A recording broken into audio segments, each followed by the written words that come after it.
alright.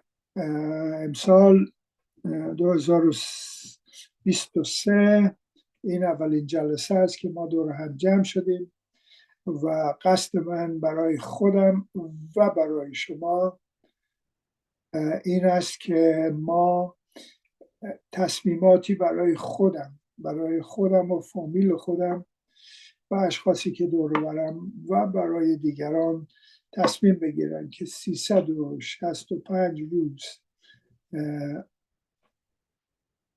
صرف نشه و من سال بگذره و من عملی نکردم. همونطوری که ما میدونیم کتاب مقدس، کلمه خداوند از ما انتظار داره، بارهای بار گفته شده عمل بکن. گوش دادن خوبه، عالیه، اما عمل کردن، انتظار خدا از ما اینه که عمل بکنیم، کارهایی رو که لازمه، کارهایی که واجبه، چیزهایی که یک مسیحی باید بکنه ما عمل بکنیم. و امسال ما شروع میکنیم با نگاه کردن به این 2 آیه. آیه هایی که میخونیم حالا کلاسیان باب 2 آیه 6 و 7 و ممکنه یه نگاهی هم بکنیم به آیه 8 و چند دقیقه میکشه من این آیه رو اونطوری که لازمه به شما تشریح بدم. این آیه اینو میگه. کلاسیان، اولا بگم یک کلیسای کوچیکی بود در کلاسی در یونان و این نامه نوشته شده از طرف پولس رسول تقریبا 2000 سال پیش و هنوز به ما تعلیم میده. پس اینو میگه: پس همان گونه که مسیح عیسی خداوند را پذیرفته اید. اولین چیزی که مهمه، اون اشخاصی که به ما گوش میکنن یا حالا با ما شریکن در زوم، باید این مسئله را اول همه حل کنیم. همان گونه که در مسیح عیسی خداوند را پذیرفته اید. اولین شرط اینه که یک شخص که ادعا میکنه مسیحی باید عیسی مسیح رو بپذیره، باید عیسی مسیح رو دعوت بکنه، باید اقرار کنه که عیسی مسیح اومد، جسم گرفت، با ما زیست، به دارش زدن، به صلیبش زدن، کشتنش، روز سوم قیام کرد، رفت پیش پدر، یک روز برمیگرده.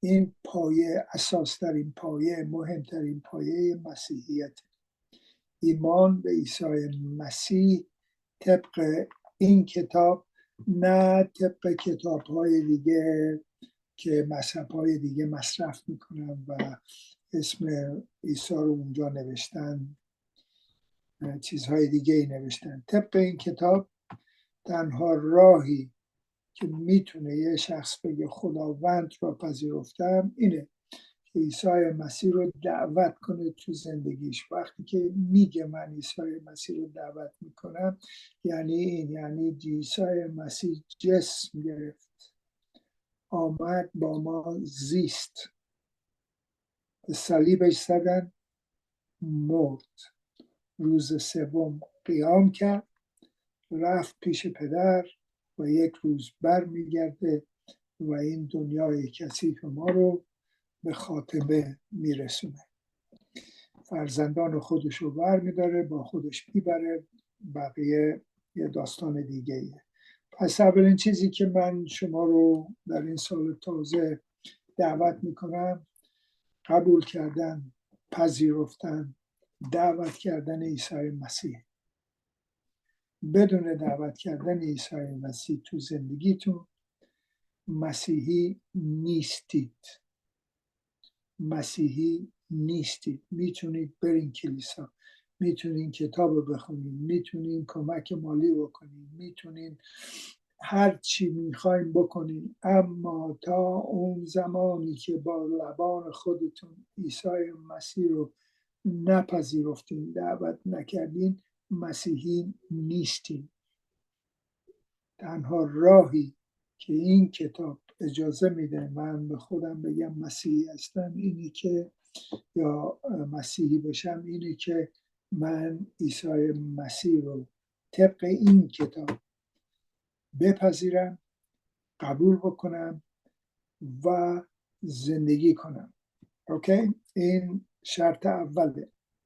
بدون این شرط هیچ کس نمیتونه ادعا کنه مسیحیه، یا مسیح رو دوست داره، یا مسیح رو قبول داره. خیلی حرفای دیگه میگن، اما مسیحی شدن همونطوری که 2 بار تکرار کردم یا 3 بار تکرار کردم اینه که بهتون گفتم در او سلوک کنید. سلوک زبون انگلیسی میگه در او live in him، live in him، در او زندگی کن. سلوک من نمیدونستم چیه، چیز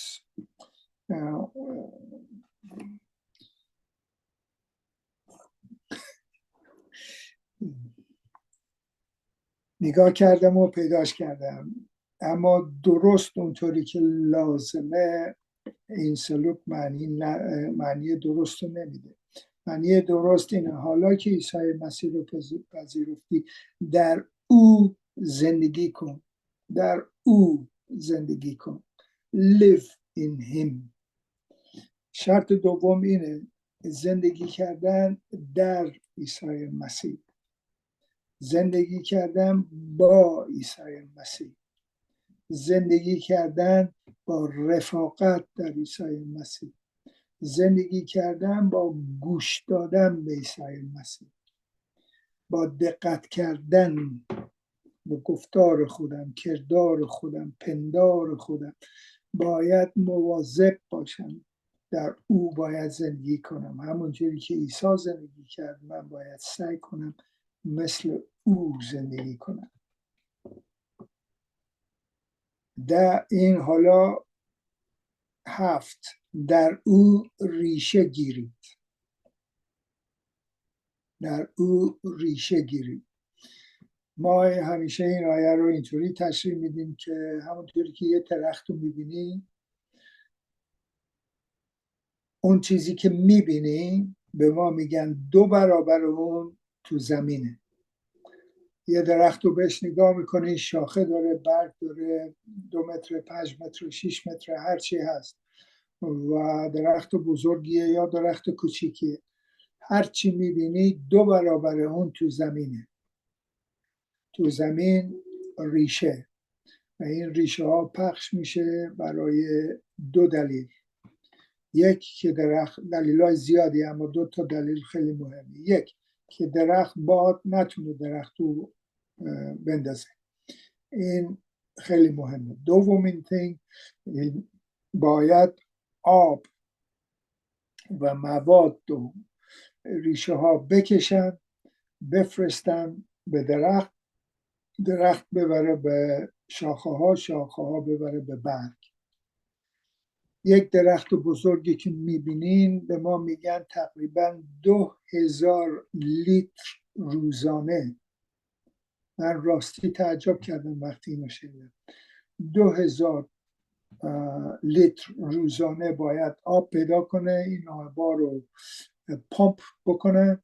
درخت حالا به ما میگن درخت پمپ داره، پمپ میکنه، این آب میره بالا، میره بالا، پخش میشه تو همه درخت که درخت همیشه سبز و قشنگ باشه. حالا اگر یک مسیحی میخواد سبز و قشنگ باشه و باد نتونه نابودش بکنه، باید ریشه او در مسیح باشه، باید ریشه او در مسیح باشه. وقتی که ریشهش در مسیح ریشه گیرید و بنا شوید. وقتی ریشه من در عیسی مسیح، من بنا میشم مثل یک درخت خیلی قشنگ.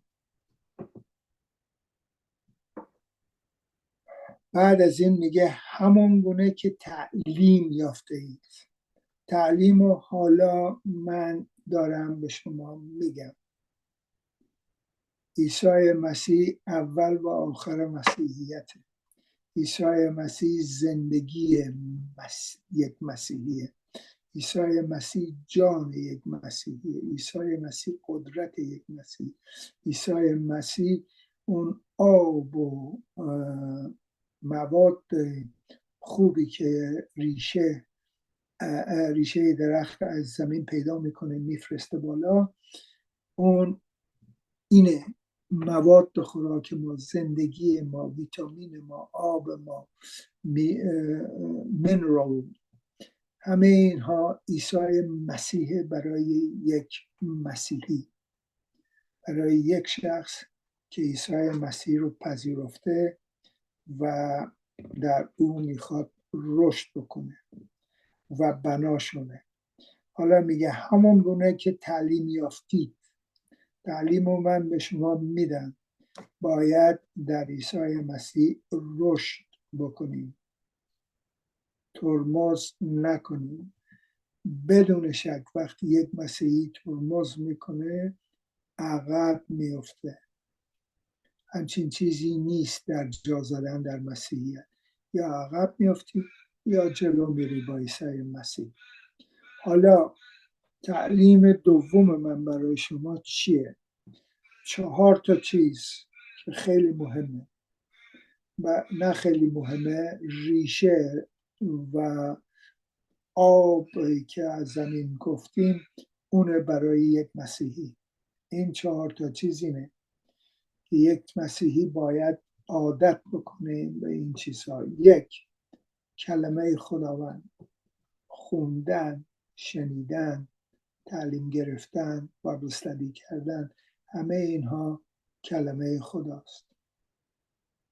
اول من باید در مسیر ریشه بگیرم، بعد بتونم دیگران رو کمک کنم یا بتونم خانومم رو مسیحی بکنم یا این یا اون. اول من باید خودم در میثاق مسیح ساکن باشم. پس اولین چیز کتاب مقدسه. حالا از شما میپرسم، خواهش میکنم کتاب رو بخونید. انجیل مقدس، مخصوصا متی، مرقس، لوقا، یوحنا، اعمال رسولان، این کتاب اینو باید بخونیم، بدونیم، یاد بگیریم و همه کتاب. اما اصل این کتاب برای مسیحی. این کتاب از متی شروع میشه، مکاشفه تموم میشه. پس حالا سال شروع شده، من از شما میپرسم آیا تصمیم گرفتین کتاب مرتب بخونید؟ یا امروز مریضم، فردا کار دارم، دیشب زیاد دیر اومدم، پس فردا میرم هالیدی، پس این فردا میرم کمپینگ، باید برم داییمو ببینم، باید برم خروسمو بفروشم، هزارها چیزهای دیگه. آیا برادر عزیز تصمیم گرفتین امسال مرتب انجیل مقدس رو بخونیم و تمام کتاب مرتب هر روز خوندن کتاب مقدس، تعلیم گرفتن از کتاب مقدس؟ این 1. 2. دعاست. اگر یک مسیحی میخواد در عیسی مسیح بمونه و رشد بکنه، این 4 پله های مهم مسیحیت. 2. دعاست. دعا اون صفحه های کوچیکی ایرانی یادتون میاد؟ من که داشت یادمون میاد. صفحه نیست، همون کلمات رو هر روز تکرار کن.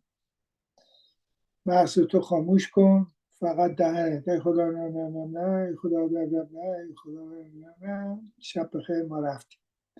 این دعا نیست. این دعا نیست. تیپ ریکوردر نباشیم. همون کلمات رو هر روز تکرار نکنیم. دعا یعنی این، دعا یعنی صحبت کردن با خداوند درباره خودم اول، بعد اشخاصی که دور و بر من، فامیل من، بعد مملکتم، بعد اونهایی که مریضن، بعد اونهایی که میشناسن و میدونم تو دردسرن، برای اونهایی که تو ایرانن، برای اونهایی که اینجا. دعا یعنی حرف زدن با خدا. همونطوری که من اگر برم دیدن مادرم هر هفته همون کلماتو بهش بگم، هر هفته هر دوشنبه که میرم به دیدنش 2-3 ساعت 4 ساعت اونجا همون کلماتو تکرار کنم.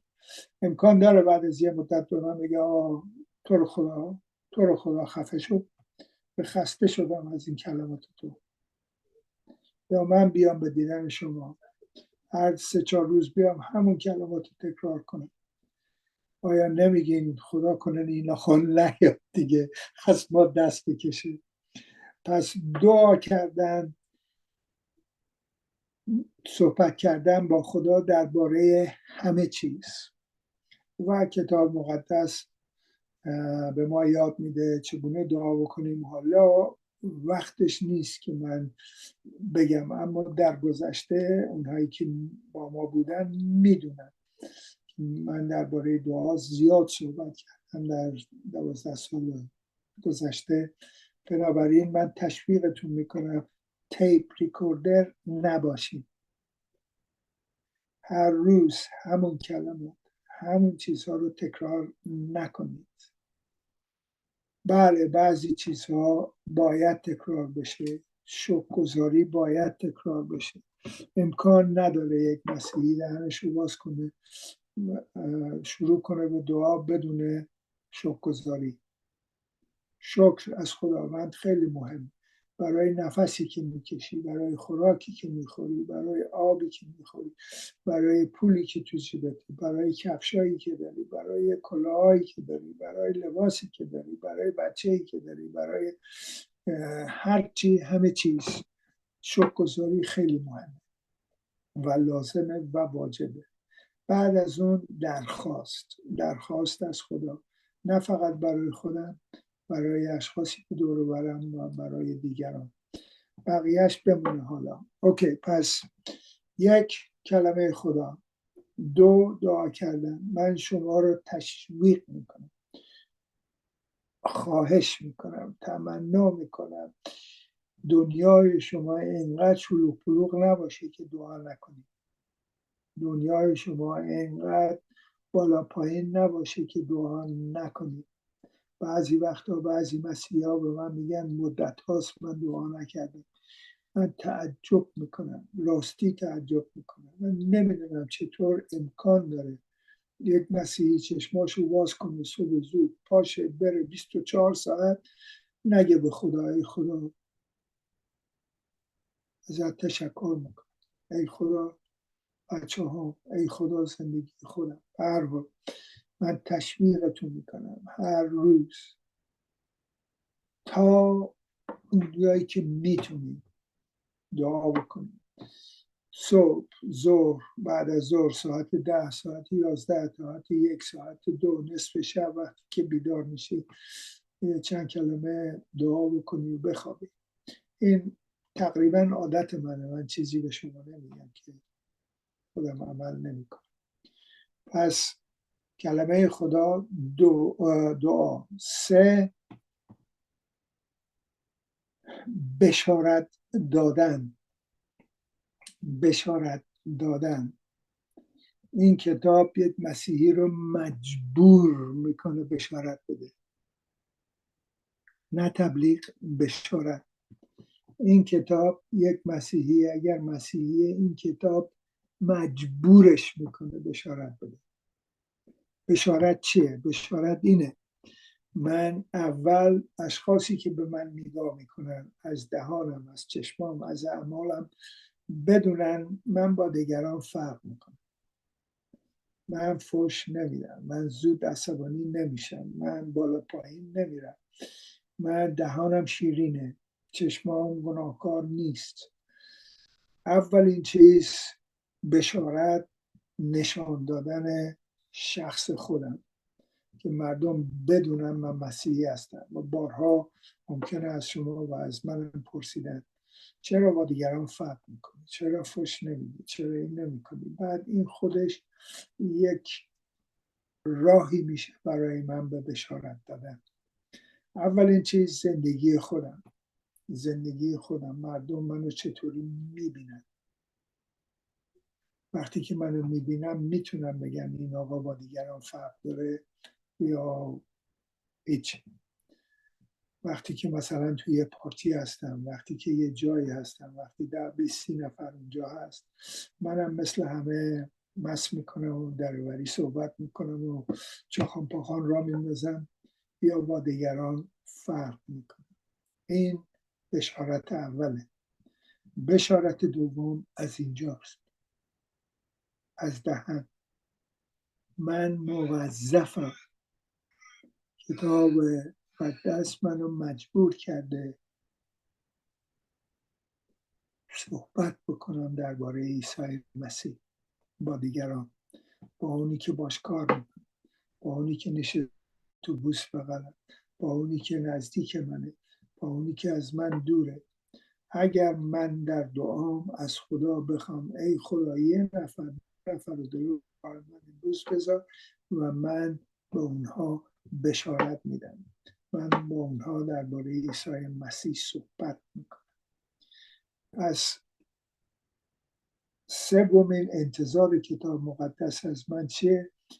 بشارت دادن، دونستن کلمه خدا، دعا کردن، بشارت دادن. هیچ کس معاف نیست، استثنایی نیست. بله من میدونم خیلی از مسیحی ها شکم درد میگیرم وقتی بهشون برو بشارت بده، اما وظیفه است، وظیفه و باید عمل بشه. یک روز ممکنه کسی جلوی راهت نیاد، یه هفته ممکنه، 2 هفته ممکنه، اما وقتی که مردم اومدن و رفتن، حتی وقتی که من مثلا میرم وکیلی رو ببینم، چه اشکالی داره من 1-2 کلمه درباره عیسی مسیح، یا دکترم رو ببینم یا نرسم رو ببینم یا هرچی، 1-2 کلمه درباره عیسی مسیح ببینم، حتی اسمش رو به زبانم بیارم، این خودش باعث میشه اونها روح القدس روی اونها کار میکنه. پس بشارت خیلی مهمه. بازم تکرار کنم، کتاب، دعا، بشارت. چهارمین چیز برای یک مسیحی که میخواد در عیسی مسیح رشد کنه و ریشه بگیره، فلوشیپ، دوستی با مسیحیان، کلیسا رفتن، بایبل استادی رفتن، وقت رو کنار گذاشتن. امروز وقتی شنبه ساعت 7:30 من نه به خالم میدم، نه به عمم میدم، نه به برادرم میدم، نه به خانومم میدم، نه به کمپین میدم، نه به هالیدی میدم. امروز روز بایبل استادی منه و هیچی نمیتونه اینو عوض کنه. اما بیشتر اشخاصی که از اسلام اومدن تا امروز مثل بادن. امروز نه فلان شد، فردا اون شد، پس فردا این اومد، پس این فردا. هر روز یه بهانه دارم، نه هر روز نه هر هفته، اما بیشتر هفته ها. و من اینو از تجربه میگم، نه الکی، از تجربه میگم. بله امکان داره من تصمیم بگیرم هر 3 ماهی 4 ماهی برم هالیدی یا برم دیدن یه نفر، یه اتفاقی میفته روز شنبه، من نمیتونم برم به بایبل استادی. بله این بله قابل قبوله، اما دربارش خیلی شل بودن، همونطوری که ما دیدیم این هموطنهای عزیز خیلی شل. انگار میخوام بگم اما نمیگم، خیلی شلوغه. فکرشو نکنین هفته نشد، هفته آینده نشد، ماه آینده نشد. من که مسیحی هستم و توی این مملکت امکان داره بمونم، خیلی امکان داره بمونم. برادر این کارو نکنید، خواهش میکنم. این سال داره شروع میشه، تصمیم بگیریم. یک شنبه ها یک مسیحی باید در کلیسا باشه. آخرین باری که شما رفتین به کلیسا کی بود؟ یک مسیحی، فلوشیپ، دوستی با مسیحی ها، رفتن اومدن با مسیحی ها، کلیسا رفتن، بابل استادی کردن و چیزهای دیگه، کی بود آخرین بار که شما به خودتون گفتین یک کلیسای من پیدا کنم، حالا که کلیسای فارسی بپتیست تموم شده برم یک کلیسایی که کتاب مقدس رو تعلیم میدم، برم بشینم یه بار، 2 بار، 3 بار، 4 بار گوش بدم؟ نه، اینا کاری با کتاب ندارن. شعر میگن، من برم یک کلیسای دیگه پیدا کنم. پس 4 تا چیز خیلی مهمه. یک، کلمه خداوند، نه خیلی مهمه، اجباریه. کلمه خداوند. 2، دعا. 3، بشارت. 4، دوستی با مسیحی ها، رابطه با مسیحی ها، کلیسا، بایبل استادی، نشستن و پا شدن و دوستی کردن با مسیحی ها. فلوشیپ یعنی دوستی کردن با مسیحی ها. اوکی. همونگونه که ایمان استوار شده، تعلیم یافته در ایمان استوار شده. استوار، اگر میخوای در مسیحیت، نه اگر میخوای، واجب در مسیحیت استوار باشی. بنابراین اون 4 تا چیزی که همین حالا بهتون گفتم عمل بکنین، استوار خواهید بود. درس‌های خیلی زیادی هم هست میشه بهش اضافه کرد، اما این 4 تا پایه است. این برای اشخاصی که میخوان در عیسی مسیح ریشه بگیرن و رشد بکنن، در عیسی مسیح ریشه بگیرن و رشد بکنن. استوار شده، لبریز از شکرگزاری باشه. لبریز از شکرگزاری. بعضی از ما وقتی من با تون صحبت میکنم، خدا رو شکر،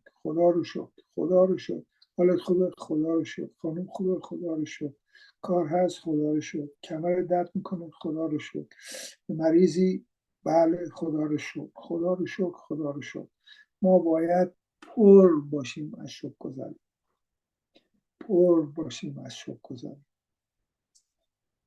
حالا یه خورده دیگه من در این باره با شما صحبت میکنم. میخوام برم زود به آیه 8، خودتون بعدم بخونید. آیه 8: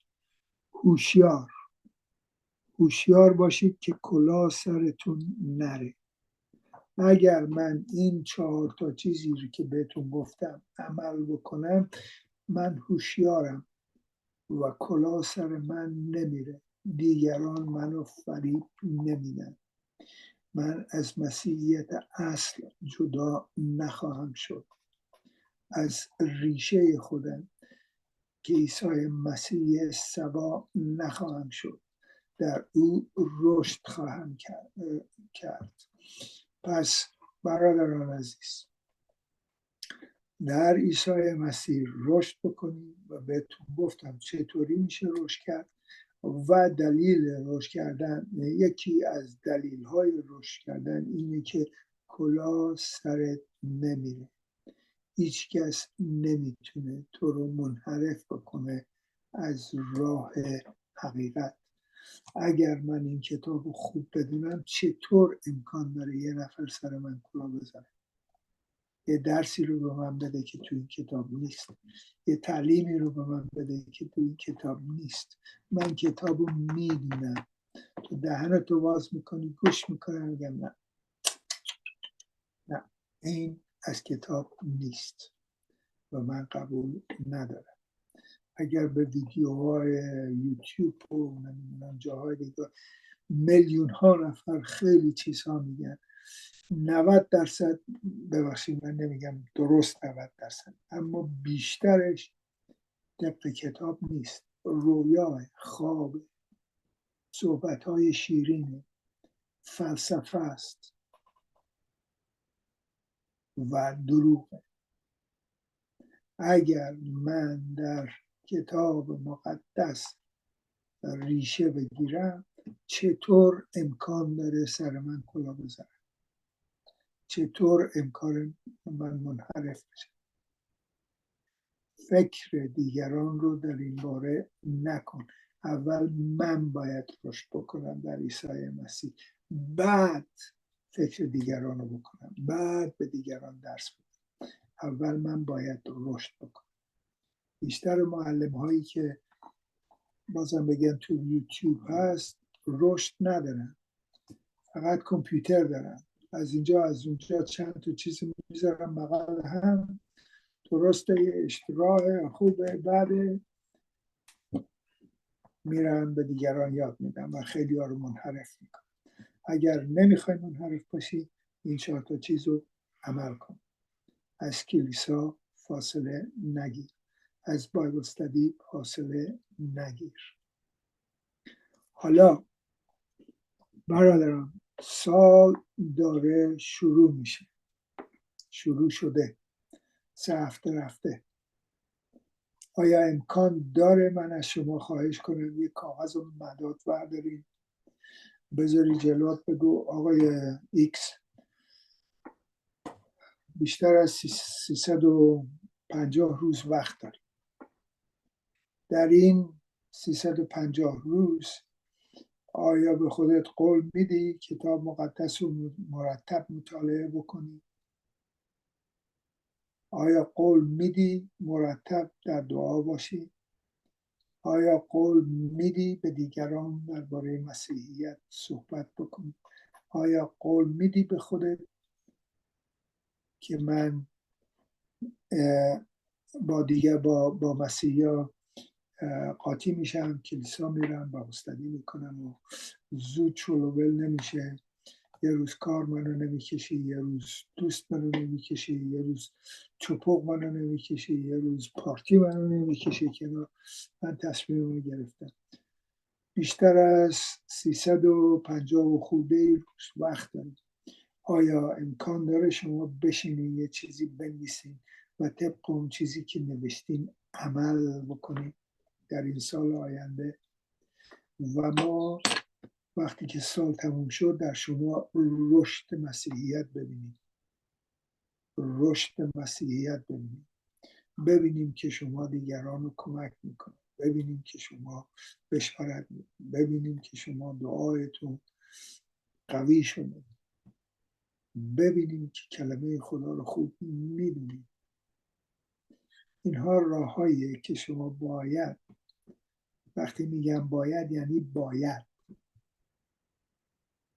باید بشینم، فکر کنم، تصمیم بگیرم، بعد ماهی یه بار، هر 3 هفته، هر 4 هفته به این کاغذ نگاه کنم ببینم کجای کاری، چی شد،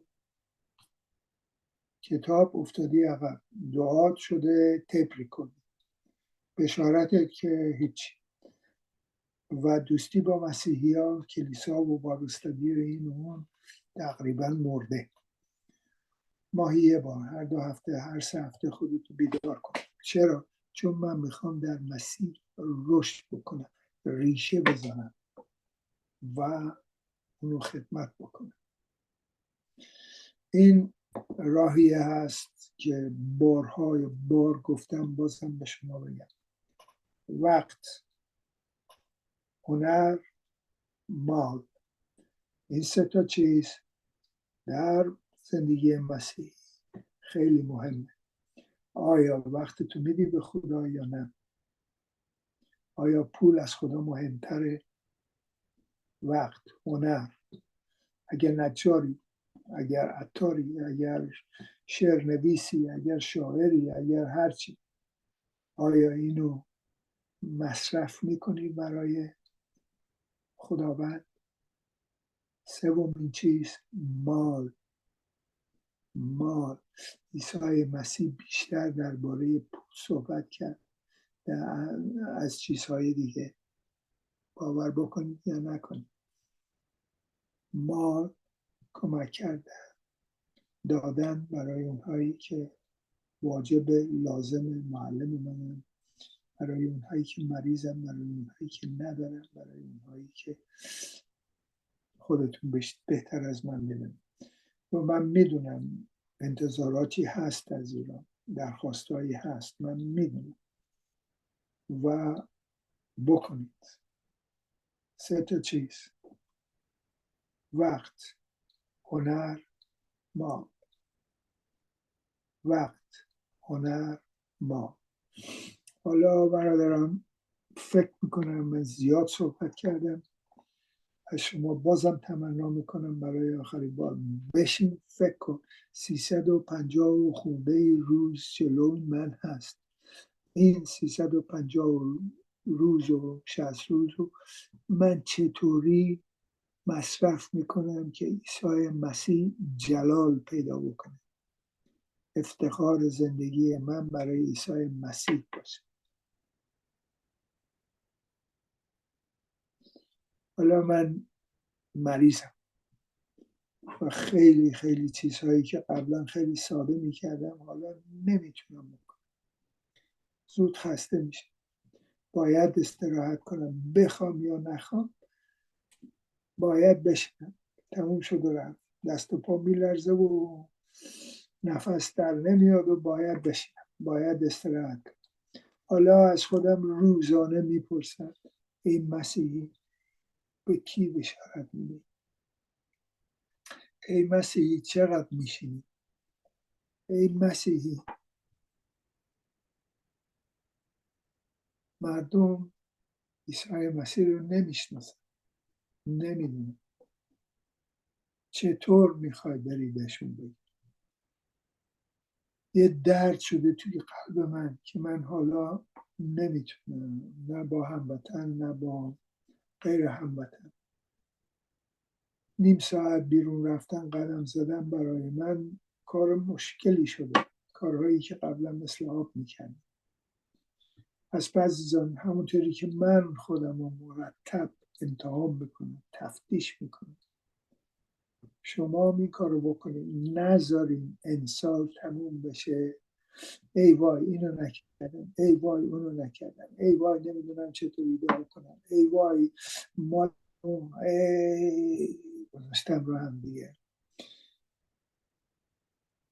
بازم بهتون بگم من میدونم شما موظفین دیگران مخصوصا در ایران کمک کنید، من میدونم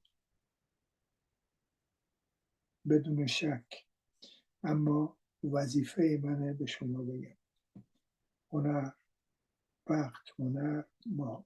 اوکی، این درس درازی شد، درس های تعلیم زیادی بود، اما مطمئنم که به صرف شما، به درد شما میخوره و میتونین استفاده کنید. آخرین کلمات، خواهش میکنم بشین از خودت بپرس 350 و خورده روز من دارم و من مسیحی هستم، این 350 روز رو من چطوری مصرف کنم برای جلال اسم عیسی مسیح؟ آمین. اوکی، خدا رو شکر، تموم شد.